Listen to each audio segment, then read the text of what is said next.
بسم اللہ الرحمن الرحیم۔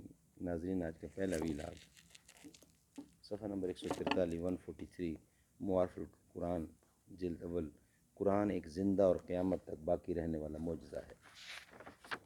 کتاب کا نام ہے معارف القرآن، جس میں اللہ کے کلام کا ترجمہ، تشریح اور تفسیر بیان کی گئی ہے۔ سورۃ الفاتح سے لے کر سورۃ البقرہ تک، پارہ اول سے لے کر پارہ تیسرا، رکوع 8واں۔ رائٹر ہیں اس کتاب کے حضرت مولانا مفتی محمد شفیع صاحب رحمۃ اللہ علیہ، مفتی اعظم پاکستان۔ بسم اللہ الرحمن الرحیم۔ الحمد للہ وکفیٰ وسلام علی عبادہ الذین اصطفیٰ۔ قرآن ایک زندہ اور قیامت تک باقی رہنے والا معجزہ ہے۔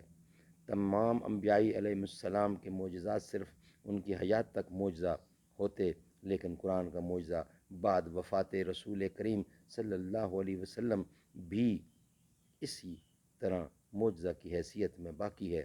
آج بھی ایک ادنا مسلمان ساری دنیا کے اہل علم و دانش کو للکار کر دعویٰ کر سکتا ہے کہ اس کی مثال نہ کوئی پہلے لا سکا، نہ آج لا سکتا ہے، اور جس کو ہمت ہو پیش کر کے دکھائے۔ شیخ جلال الدین سیوطی مفسر جلالین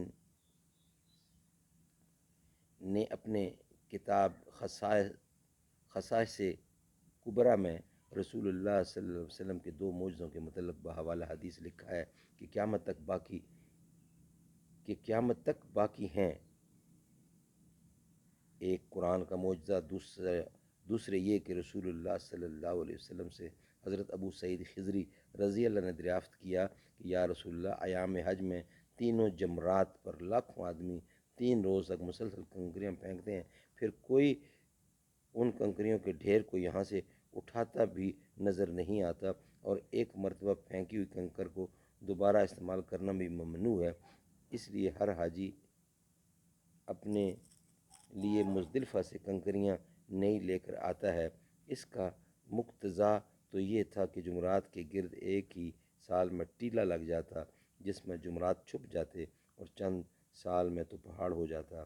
حضرت صلی اللہ علیہ وسلم نے ارشاد فرمایا کہ ہاں، مگر اللہ تعالیٰ نے اپنے فرشتوں کو مقرر کر رکھا ہے کہ جس شخص کا حج قبول ہو اس کی کنکریاں اٹھائی جائیں۔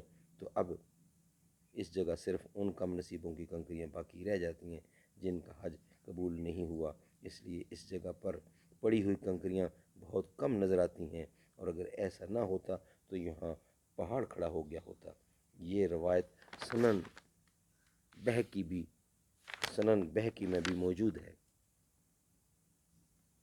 یہ ایک ایسی حدیث ہے جس کے ذریعے رسول اللہ صلی اللہ علیہ وسلم کی سچائی کی تصدیق ہر سال اور ہر زمانے میں ہو سکتی ہے، کیونکہ یہ حقیقت ہے کہ حج میں لاکھوں آدمی ہر سال جمع ہوتے ہیں، اور ہر شخص ہر جمرہ پر ہر روز 7 کنکریاں پھینکتا ہے، اور بعض جاہل تو بڑے بڑے پتھر پھینکتے ہیں، اور یہ بھی یقینی طور پر معلوم ہے کہ ان کنکریوں کو یہاں سے اٹھانے اور صاف کرنے کا حکومت یا کوئی جماعت بھی روزانہ انتظام نہیں کرتی، نہ اٹھائی جاتی ہیں، اور جیسا قدیم سے دستور چلا آتا ہے کہ اس جگہ سے کنکریاں اٹھائی ہی نہیں جاتی، تو اگلے سال اس کا دگنا اور تیسرا تگنا ہو جائے گا۔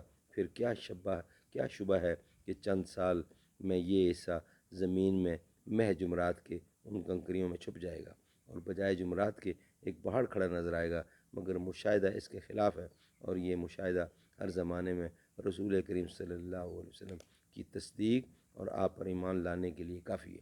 سنا ہے کہ اب یہاں سے کنکریاں اٹھانے کا کچھ انتظام ہونے لگا ہے، مگر 1300 برس تک کا عمل بھی اس مضمون کی تصدیق کے لیے کافی ہے۔